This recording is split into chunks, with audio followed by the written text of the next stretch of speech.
Dans cette vidéo, on va s'intéresser aux fractions décimales. Alors on va commencer par définir ce qu'est une fraction décimale.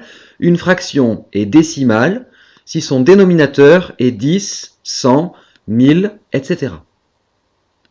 Par exemple, les fractions 9 dixièmes et 43 centièmes sont des fractions décimales.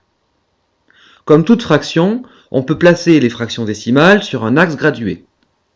Ici mon unité, qui est partagée en 10 grandes graduations, chacune d'entre elles étant partagée elle-même en 10 graduations.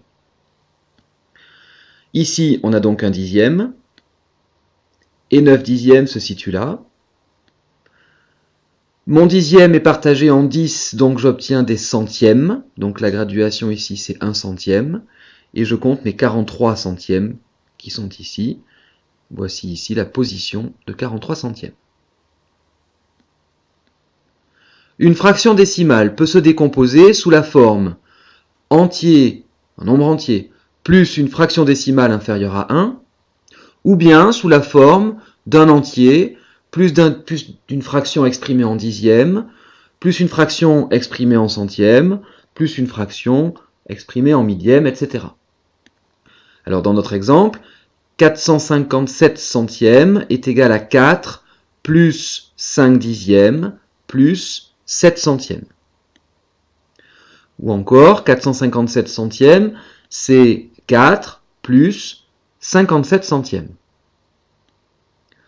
8012 millièmes, c'est 8 plus 0 dixième plus 1 centième plus 2 millièmes.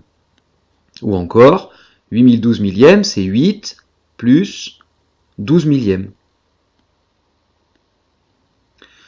Alors on peut remarquer que 1, c'est 10 dixièmes, c'est aussi égal à 100 centièmes, puis 1000 millièmes, etc. 1 dixième, eh bien c'est 10 centièmes.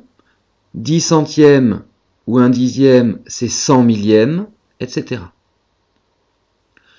1 centième, c'est 10 millièmes.